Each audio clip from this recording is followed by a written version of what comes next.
Hi friends, मैं विकास खरे आप लोगों का मेरे चैनल पर एक बार फिर से बहुत बहुत स्वागत करता हूं। दोस्तों, आज का जो हमारा टॉपिक है वो है गॉसेस थ्योरम, गॉस का प्रमेय।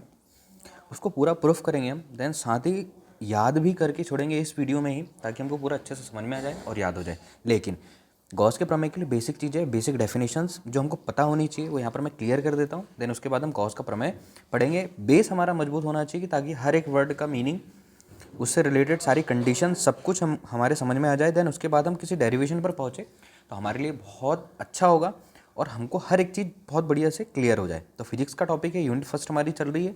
इसके पहले हम Coulomb's law, intensity of electric field, end side, broad side दोनों कंप्लीट कर चुके।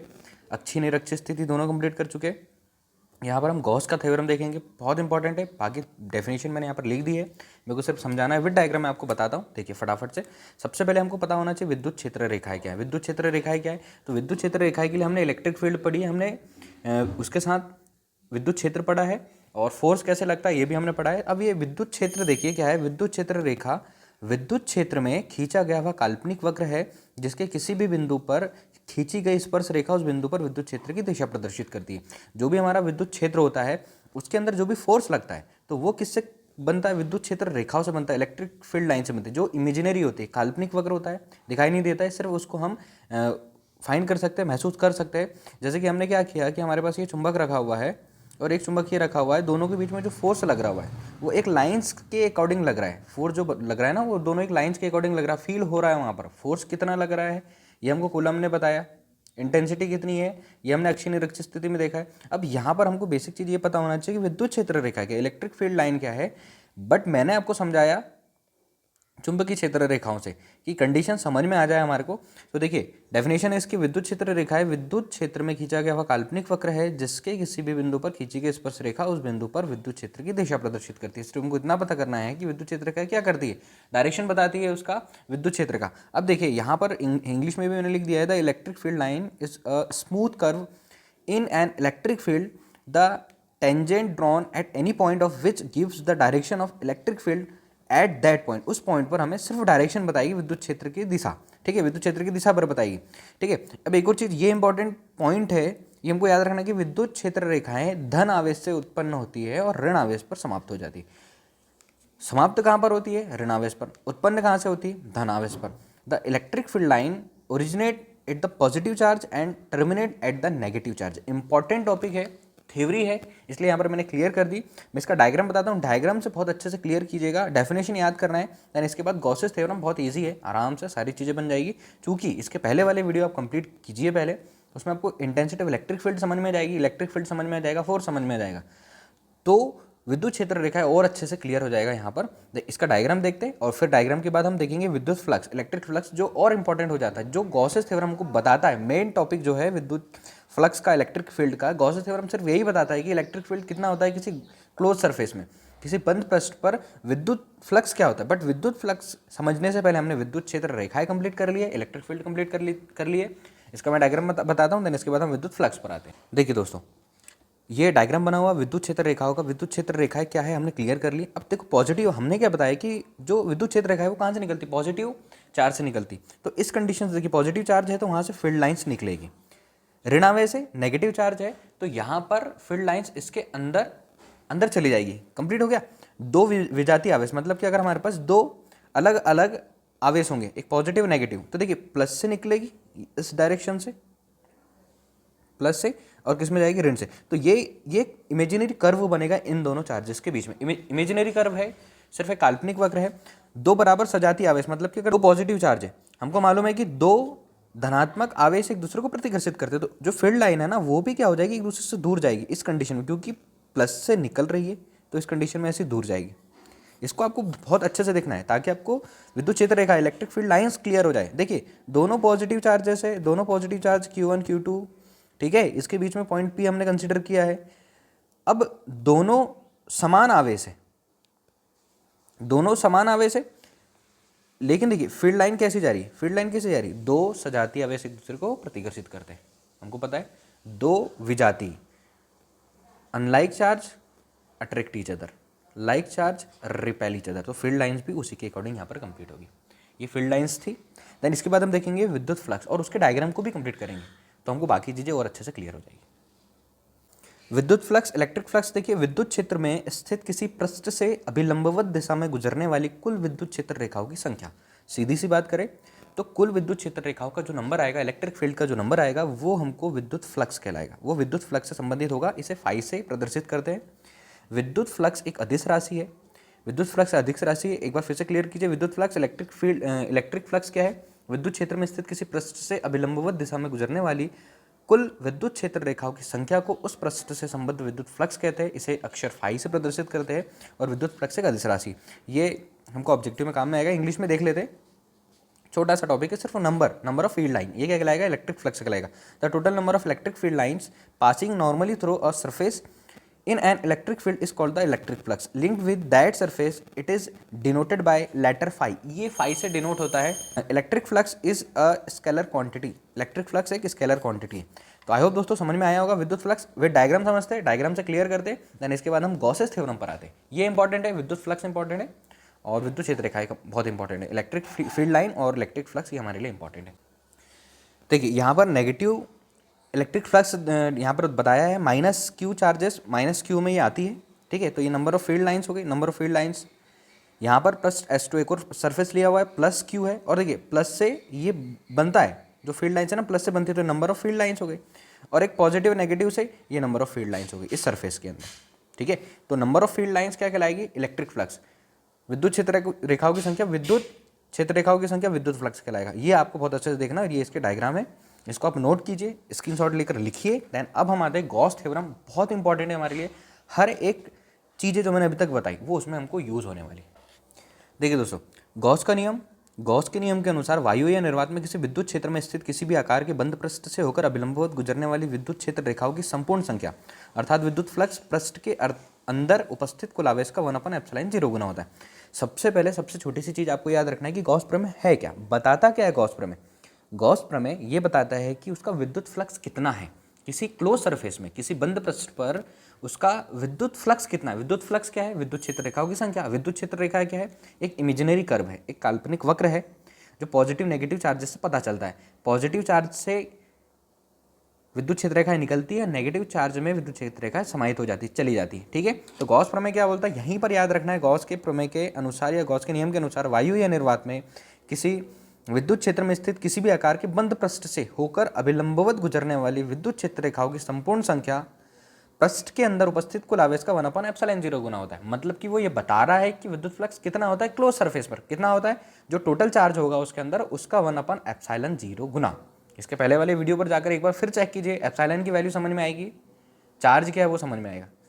तो phi is equals to double integration E vector into D S vector equal 1/ε summation Q. Summation Q मतलब टोटल चार्ज, हर एक पॉइंट पर उसका जो चार्ज होगा वो टोटल चार्ज निकालना है हमको। टोटल चार्ज हर एक पॉइंट पर, जो क्लोज सरफेस है, सरफेस के हर एक पॉइंट पर जितना चार्ज होगा, तो क्या बोल रहा है कि टोटल चार्ज का 1/ε टाइम होता है, ε0 गुना होता है। इंग्लिश में देख लेते हैं गॉसेस थ्योरम, देन इसके बाद हम इसको प्रूफ करेंगे। गॉस थ्योरम ये प्रूफ करेंगे, उसके लिए हमको विद्युत क्षेत्र रेखाएं क्लियर हो गई हमारे लिए, और उसके साथ हमको ये पता होना चाहिए कि विद्युत क्षेत्र की तीव्रता क्या होती है, विद्युत क्षेत्र की तीव्रता, इंटेंसिटी ऑफ इलेक्ट्रिक फील्ड क्या होती है। देन सारी चीज़ें हमारी बहुत अच्छे से क्लियर हो जाएगी। देखिए, according to Gauss law, total number of electric lines of force passing normally through a closed surface of any shape in an electric field, that is total electric flux, is equal to 1/ε time the total charge present within that surface। उस surface में जितना charge है उसका 1/ε time होता है। Mathematically अगर हमको लिखना है तो phi is equals to double integration surface area के लिए एस लगा दिया, ई वेक्टर मतलब जो इंटेंसिटी इलेक्ट्रिक फील्ड है into D S is equals to 1/ε0 summation Q. और समीशन से अगर हम किसी भी चार्ज के छोटे छोटे पॉइंट अगर लेते हैं समीशन लगाकर, तो ये पूरे चार्ज की जितना जो सरफेस एरिया का चार्ज है ना वो कंप्लीट हो जाता है। तो ये हो जाएगा 1/ε इंटू क्यू। ये गॉस का नियम था। देन अब हम इसको प्रूफ करेंगे। आई होप दोस्तों समझ में आया होगा। डेफिनेशन हिंदी इंग्लिश दोनों में कंप्लीट कर दी मैंने एक ही वीडियो में, हिंदी और इंग्लिश। तो देखते हैं इसका प्रूफ, हमको इसका प्रूफ कैसे करना है। जो हमको प्रूफ लेकर आना है, phi is equals to Q/ε0, Gauss's theorem. अब देखिए, गॉस थ्योरम हमको क्या बताता है कि फ्लक्स कितना है किसी क्लोज सरफेस में। तो यहाँ पर हमने क्लोज सरफेस लिया है, इसका एक सेंटर पॉइंट जिस पर ओ पॉइंट कंसीडर किया है और प्लस क्यू चार्ज है, क्लियर। अब देखिए ये इसका सरफेस है यहाँ पर, तो ये पूरे सरफेस को हम एस बोल देते हैं, पूरे सरफेस को एस, सरफेस एरिया पूरे पृष्ठ को एस बोल देते हैं। और इस पर एक पॉइंट पी कंसिडर किया है। तो देखिए त्रिज्या आर के गोले केंद्र ओ पर एक बिंदु धनावेश स्थित है, प्लस क्यू स्थित है, जबकि गोले के पृष्ठ पर एक बिंदु पी है। ये जो पृष्ठ है, सरफेस है, इस पर एक पॉइंट पी कंसिडर किया है, जिसके चारों ओर एक छोटा सा क्षेत्रफल अवयव, छोटा सा क्षेत्रफल अवयव, ये वाला जो एरिया है ना, इस पॉइंट पी के कारण इसने एक एरिया यहाँ पर बना लिया हुआ है जिस पर इलेक्ट्रिक फील्ड की कंडीशन अप्लाई होनी है। अवयव ds है, क्षेत्रफल ds वेक्टर दिशा पृष्ठ के लंबवत है। ये पृष्ठ के लंबवत है, मतलब विद्युत क्षेत्र की दिशा ये है, ई वेक्टर, विद्युत क्षेत्र की दिशा इसके लंबवत ई वेक्टर की है। तो देखते हैं कि यहाँ पर जो डायग्राम है क्या है, हमारे पास गॉस प्रमेय की उत्पत्ति जबकि आवेश पृष्ठ के अंदर है, proof of Gauss law when charge resides with in the surface, ये डायग्राम है। ठीक है, इंग्लिश में देख लेते हैं कि इसकी थ्योरी कितनी, इसकी थ्योरी इतनी लिखनी है कि त्रिज्या आर के गोले के केंद्र O पर एक बिंदु धनावेश Q स्थित है। ऊपर हमने बिंदु धनावेश Q, क्योंकि फाई इज इक्वल्स टू क्या होता है, फाई इज इक्वल्स टू होता है Q अपॉन एप्सिलॉन 0, या इसको क्या लिख सकते हैं, phi is equals to 1 upon epsilon 0 into Q। त्रिज्या आर के गोले के केंद्र O पर एक बिंदु धनावेश Q स्थित है, जबकि गोले के पृष्ठ पर बिंदु P है। ये पृष्ठ पर सरफेस एक बिंदु P है जिसके चारों ओर एक छोटा सा क्षेत्रफल अवयव ds है, जिसका डायरेक्शन इस डायरेक्शन में, विद्युत क्षेत्र की दिशा भी यही होगी। क्षेत्रफल ds वेक्टर दिशा पृष्ठ के लंबवत है। इंग्लिश में देख लेते हैं और यहाँ पर इसका प्रूफ बताता हूँ मैं। Consider a point charge Q kept at point, यहाँ पर the centre O of a sphere R, there is a small area element ds around a point P on the surface of sphere, the area vector ds vector is normal to the surface. ये एक छोटा सा इस point P के कारण, क्योंकि यहाँ से इलेक्ट्रिक फील्ड लाइंस बाहर निकलेगी। ठीक है, तो कितना होता है फ्लक्स, वो हमको कौन बताता है, Gauss's theorem Q upon epsilon 0 होता है। ठीक है, अब देखिए यहाँ पर हम इसको जब पूरा प्रूफ करेंगे तो हमको जरूरत किसकी, विद्युत क्षेत्र की तीव्रता की जरूरत है, ई वेक्टर की जरूरत है। तो कूलॉम के नियम से हमको पता है गोले के पृष्ठ पर इस जो बिंदु P होगा, गोले के पृष्ठ पर, इस पर विद्युत क्षेत्र क्या होगा। तो यहाँ पर आप स्टेटमेंट लिखिएगा, हिंदी इंग्लिश दोनों में बोल दे रहा हूँ, यहाँ पर लिखिएगा। देखिए कूलॉम का नियम क्या बोलता है, कूलॉम के नियम के अनुसार, कूलॉम के नियमानुसार जो पॉइंट P होगा ना, इस पर हमको विद्युत क्षेत्र निकालना पड़ेगा। गोले के पृष्ठ पर स्थित बिंदु P पर धनावेश के कारण, धनावेश कौन सा है, Q के कारण विद्युत क्षेत्र ये बन जाएगा E vector is equals to, Coulomb के नियम से हमने इसको प्रूफ किया है, E is equals to 1 upon 4 pi epsilon 0 into Q upon R square. अब Q2 Q1 ये आप लेट कर सकते हो, यहाँ पर प्लस Q चार्ज लिया हुआ है, तो इस पर जो होगा वो यहाँ पर आप Q रख लीजिए या Q1 Q2 रखकर उसको आगे सॉल्व कर लीजिए। तो E is equals to 1 upon 4 pi epsilon 0 into Q upon R square. अब देखिए इंग्लिश में क्या हो जाएगा, according to the Coulomb's law electric field due to positive charge Q at a point P on the surface of sphere is E vector या E vector is equals to 1 upon 4 pi epsilon 0 into Q upon R square. फिर बोल रहा हूँ Q1 Q2 कुछ भी रख सकते हो, बट यहाँ पर हमने जब प्लस Q चार्ज लिया है तो यहाँ पर आप सिर्फ Q रखोगे, Q अपॉन R स्क्वायर। ठीक है, देन इसके बाद कंडीशन क्या होगी, देखिए चूंकि इसको आगे बढ़ाइए, चूंकि क्षेत्रफल सदिश ds वेक्टर तथा विद्युत क्षेत्र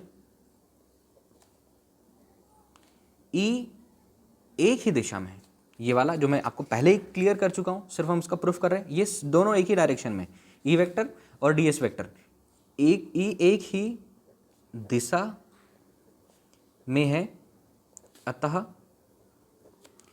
क्षेत्रफल अवयव ds से संबद्ध विद्युत फ्लक्स। चूंकि गॉस थ्योरम हमको सिर्फ ये बताता है कि किसी क्लोज सरफेस के अंदर विद्युत फ्लक्स कितना है, तो हमने एक पॉइंट P वाला लिया हुआ है इसके एक पृष्ठ पर, तो ये क्षेत्र अवयव है, तो इस पर जो हम पहले निकालेंगे कि इस पर विद्युत फ्लक्स कितना है छोटे से पार्ट पर, देन उसके बाद पूरे सरफेस पर, तो छोटे पार्ट पर विद्युत फ्लक्स कितना है, इसके लिए हम इसको कैसे दर्शाएंगे, D phi is equals to E vector into D S vector equal E D S. अब देखिए ई की वैल्यू हमको मालूम है, ई इज इक्वल्स टू क्या होता है, तो equal 1 upon 4 pi epsilon 0 Q upon R square ds। सिर्फ ये जो निकला है ना, ये डी फाई जो निकला हुआ है, ये छोटे से भाग पर पॉइंट P पर इसका जो छोटा अवयव बना हुआ है ना ds, चूंकि ds वेक्टर और E वेक्टर दोनों की दिशा सेम थी, तो इस पर हमने पहले विद्युत फ्लक्स निकाला छोटे क्षेत्रफल। अब हमको हर एक क्षेत्रफल, जो इसका सरफेस है ना, इसके पूरे क्षेत्रफल, इसका क्षेत्र पर इसका क्या निकालना है कि इसका टोटल संपूर्ण फ्लक्स कितना है। तो उसके लिए हम क्या करेंगे, इसका इंटीग्रेशन कर देंगे तो हमको पूरा सरफेस निकल जाएगा। फिर से समझिए, गॉसेस थ्योरम हमको ये बताती है कि किसी क्लोज सरफेस में अगर प्लस क्यू चार्ज रखा जाए तो उसका टोटल फ्लक्स कितना होता है।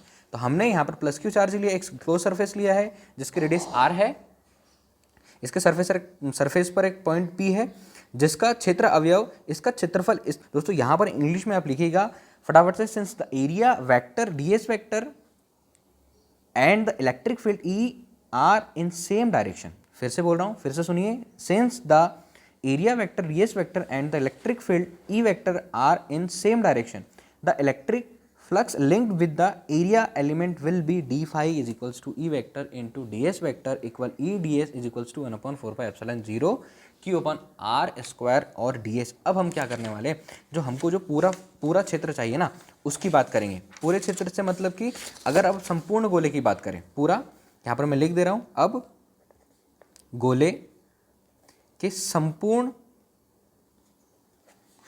जो गोला है, सरफेस जो बना हुआ है हमारा ये वाला, इसके संपूर्ण पूरे से पृष्ठ S से गुजरने वाला फ्लक्स, क्योंकि हमको पूरे का फ्लक्स चाहिए था। फ्लक्स होता क्या, संपूर्ण फ्लक्स फाई इक्वल, समझिएगा यहाँ पर double integration S1 upon 4 pi epsilon 0 Q upon R square और ये हो गया ds। चूंकि संपूर्ण फ्लक्स चाहिए तो इसकी एक स्टेप और बढ़ा सकते हैं अपन, phi is equals to integration D phi, एक स्टेप बढ़ाएगा, phi is equals to integration of D phi, then phi is equals to integration, double integration surface का 1 upon 4 pi epsilon 0 Q upon R square और D S, चूंकि phi equal 1 upon 4 pi epsilon 0 ये बाहर हो जाएगा, Q upon R square बाहर हो गया और इंटीग्रेशन खाली किसका होगा, डी एस का।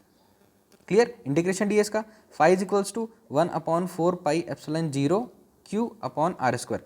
तो जब पूरा इंटीग्रेशन इसका होगा, हमने एक छोटा क्षेत्र अवयव लिया ds, ठीक, छोटा क्षेत्र अवयव ds लिया हुआ है, ठीक है, तो इस पर हमने निकाला, ds पर निकाला हमने यहाँ से, D phi is equals to 1 upon 4 pi epsilon 0 q upon R square into ds। अब जब इसका इंटीग्रेशन कर देंगे या समेशन कर देंगे तो हमको हर एक क्षेत्र का निकल जाएगा। चूंकि ये ds, अब इसका इंटीग्रेशन कर रहे हैं तो ये छोटा सा क्षेत्र है, तो अब जब हम पूरा निकालेंगे तो क्या जाएगा, गोले का संपूर्ण पृष्ठीय क्षेत्रफल, गोले का संपूर्ण पृष्ठीय क्षेत्रफल, गोले का संपूर्ण पृष्ठीय क्षेत्रफल, या फिर इंग्लिश में अगर लिखेंगे हम surface area of sphere, surface area of sphere. तो फाई इज इक्वल्स टू क्या हो जाएगा, 1 upon 4 pi epsilon 0 into Q upon R square, और सरफेस एरिया क्या होता है गोले का सरफेस एरिया होता है 4 पाई आर स्क्वायर, गोले का surface area 4 pi R square, ठीक है। तो देखिए 1 upon 4 pi epsilon 0 Q upon R square into गोले का संपूर्ण पृष्ठ जो होगा उसकी जगह पर हमने 4 पाई आर स्क्वायर लिखा, 4 पाई से 4 पाई कैंसिल, आर स्क्वायर से ये आर स्क्वायर कैंसिल, बचा क्यू, तो ये हो जाएगा phi is equals to 1 upon epsilon 0 into Q, और phi equal Q upon epsilon 0, यही गॉस का थ्योरम है।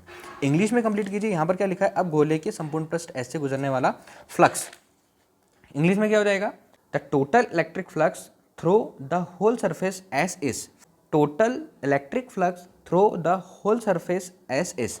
दोस्तों यहाँ पर ये कंप्लीट होता है गॉस का थ्योरम, यही गॉस का थ्योरम है जो हमने phi equal Q upon epsilon 0, यही गॉस का थ्योरम है, यहाँ हमने कंप्लीट किया हुआ है। ये इसका पूरा, एक बार फिर से समझ लेते हैं इसको कि गॉस थ्योरम क्या बताता है, आपको दिमाग में बिठाना है कि गॉस थ्योरम क्या बताता है। सबसे पहला काम कि गॉस थ्योरम क्या बताता है, गॉस थ्योरम बताता है कि किसी क्लोज सरफेस पर अगर हम एक प्लस क्यू चार्ज रखें तो उसका विद्युत फ्लक्स कितना होता है, उसका विद्युत फ्लक्स कितना होता है, इलेक्ट्रिक फ्लक्स कितना। ये डेफिनेशन से इसको अच्छे से क्लियर कर लेते हैं कि गॉस के नियम के अनुसार वायु या निर्वात में किसी विद्युत क्षेत्र में स्थित किसी भी आकार के बंद पृष्ठ से होकर अभिलंबवत गुजरने वाली विद्युत क्षेत्र रेखाओं की संपूर्ण संख्या पृष्ठ के अंदर उपस्थित कुल आवेश का 1 अपॉन एप्सिलॉन 0 गुना होता है। फाई से हम विद्युत फ्लक्स को डिनोट करते हैं, तो phi is equals to 1 upon epsilon 0 into Q, उसके अंदर जितना चार्ज होगा उसका 1 अपॉन एप्सिलॉन 0 गुना होगा।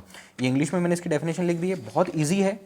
सिर्फ पहले से आप उसका जो गॉसेस थ्योरम है उसको पढ़ने के लिए Coulomb's law, intensity electric field, ये कंप्लीट कर लीजिए, बेसिक थ्योरी कंप्लीट कर लीजिए, तो ये कुछ भी नहीं है, बहुत इजी है। इसके लिए हमको विद्युत क्षेत्र पता होना चाहिए जो कि 1 upon 4 pi epsilon 0 into Q upon R square होता है।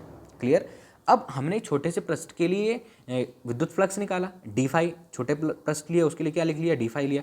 D phi is equals to, ये कितना है हमारे पास, E vector into D S vector, E D S लिख देते और ई की जगह पर 1 upon 4 pi epsilon 0 Q upon R square into D S लिख देते। अब चूंकि संपूर्ण पृष्ठ के लिए चाहिए तो संपूर्ण पृष्ठ के लिए हमको पता है कि हम उसका इंटीग्रेशन कर देंगे तो हमको संपूर्ण पृष्ठ के लिए विद्युत फ्लक्स कितना है, इलेक्ट्रिक फ्लक्स कितना है वो निकल के आ जाएगा। तो फाई इज इक्वल्स टू संपूर्ण फ्लक्स के लिए क्या किया हमने, अब गोले के संपूर्ण पृष्ठ एस से गुजरने वाला फ्लक्स पूरे पृष्ठ से गुजरने वाला इलेक्ट्रिक फ्लक्स निकालने के लिए phi is equals to integration of D phi. Phi is equals to D phi क्या निकाला 1/4πε0 Q upon R square into D S, इसको बाहर कर दिया, इसका डबल इंटीग्रेशन कर लिया phi is equals to 1/4πε0 Q upon R square into गोले का पृष्ठ संपूर्ण पृष्ठीय क्षेत्रफल एस, छोटा सा पृष्ठ डी एस था तो संपूर्ण पृष्ठ पूरा सरफेस हो जाएगा गोले का, तो वो होता है 4πr², 4πr², 4π से 4π कैंसिल कर दिया, r² से r² कैंसिल कर दिया, क्यू अपन एप्सिलॉन 0 बचा, क्यू अपन एप्सिलॉन 0 इंटू क्यू, और क्यू अपन एप्सिलॉन 0 यही गॉस का नियम है। आई होप दोस्तों समझ में आया होगा। इसके बाद इसका नेक्स्ट डेरिवेशन करेंगे, तो इसको यहीं पर कंप्लीट कीजिए। जितनी देर का वीडियो कंप्लीट हुआ है उसमें आप पूरा डेरिवेशन अच्छे से याद कीजिए, समझिए। कोई डाउट हो तो कमेंट करके ज़रूर बताइए ताकि आने वाली वीडियो को मैं बहुत अच्छे से बना सकूँ। तब तक के लिए थैंक यू, मेरे साथ बने रहिए। चैनल को सब्सक्राइब नहीं किया तो प्लीज़ दोस्तों चैनल को सब्सक्राइब कीजिए, शेयर कीजिए, कमेंट करके बताइए।